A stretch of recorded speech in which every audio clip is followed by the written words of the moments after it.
Shalom Aleichem, blessed souls, peace upon you. This is Dan Matok, and we're now just 4 days plus from the festival of Passover.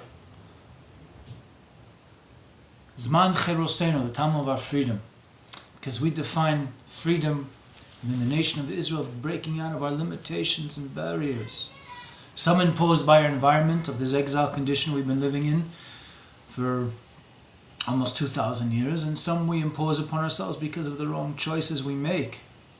But with that being said, comes the festival of Passover, where we try to pass over to the level of awareness and consciousness that yes, we can break through in a natural fashion every day, one more barrier, one more obstruction, which keeps us from fully being connected to the Most High.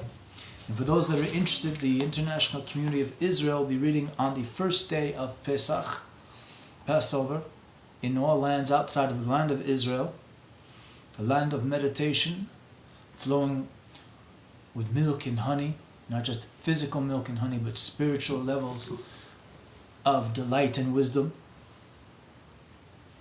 That on the first day, we will be reading from the book of Exodus, Sefer Shmot, chapter 12, verses 21 to 51, and in the Maftir, which is the sixth reading, we'll be reading from Numbers or Bamidbar, chapter 28, verses 16 to 25, and then in the Haftarah, we'll be reading from Sefer Yeshua, the book of Joshua, chapter 3, verses 5 through 7, chapter 5, verses 2 through 6, and then verse 1 from chapter 5, and then chapter 6, verse 27. So we openly invite anyone, if you are a member of Israel or of the blessed children of Noah, all descendants of the righteous Noah, Ham, Cham, Shem, Shem, Japhet, Yaphet. So I want to just vibe out with you for a minute or two, blessed souls, about this whole idea based on a prophecy from the prophet Micha, or I think we say in English Micah, if you're reasoning out in Anglo-Saxon style, speaking Anglo-Saxon English. Like in the days of your going out of the land of Egypt, I will show to them and to him wonders. Who are them? The nation of Israel. Who is him? Even to Moses, who had Moshe, the mighty Levite prophet, when up to that point had led Israel out in his time over 3,300 and almost 21 years ago. But of course the prophet Micha came way after Moses.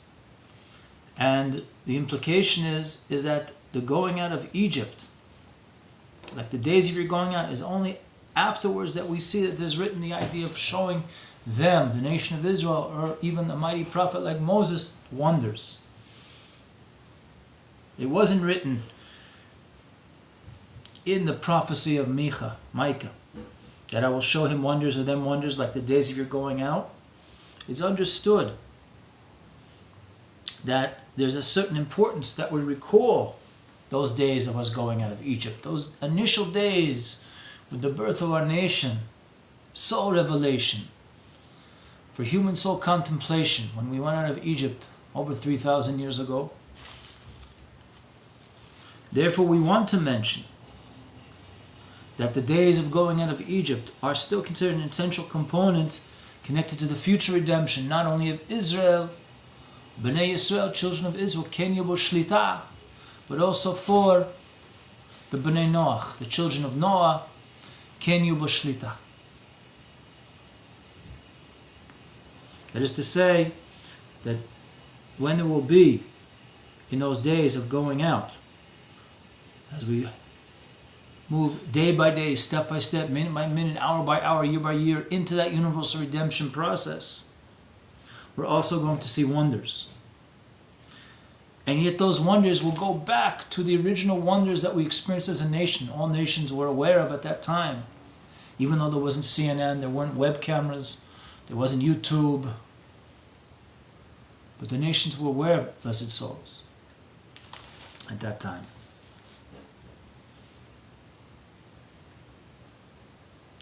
Another thing we should mention, blessed souls, is that the splitting of the Red Sea was an essential component of the going out of Egypt. Because this was the completion, the sealing of the exile of Egypt. And therefore also we see, and you can go to the book of Exodus, Sefer Shmos, that Israel sang a song, Shir Hayam, songs of praises, after the miracle of the splitting of the Red Sea. Because then there was the nullification of the Egyptian enemy at that point.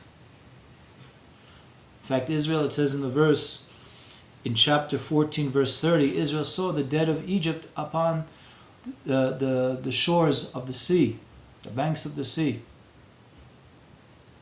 And that was really just a preparation for the future splitting of a river in the future, where it says in Psalm 66 verse 6 that one day we shall see the transformation of the sea into dry land, and a river shall be constructed in a certain way according to this prophecy, that the Bnei Yisrael shall travel over a river by their feet, and there we shall rejoice into the Almighty, or about the Almighty, that the transformation of the water into the dry land, that was alluding to the crossing of the Red Sea, and this whole idea of the crossing over of our feet, which will be by the river, namely the Nahar Pras, the Euphrates River.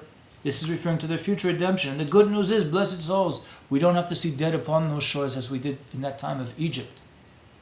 But there's more to be elaborated on this. Hopefully I will have more time in this coming week before the blessed season of Zman Cheroseno, the time of our freedom. Maybe when we say Zman Cheroseno, not just the freedom for Israel, the freedom for all the inhabitants of the world, that we should be freed. The mental slavery chains that bound us and bind us, whether we're conscious of it or not, should be broken mightily, and us being led out, and all the children of man being led. The Ari Yeshel Yehuda, the Lion of Judah, Mashiach Tzidkenu, our righteous Mashiach, speeding in our days in a pleasant and peaceful way. B'darki Shalom. Sababa. Ahava Echad. One love, Gorel Echad. Kulanu, one destiny for all of us.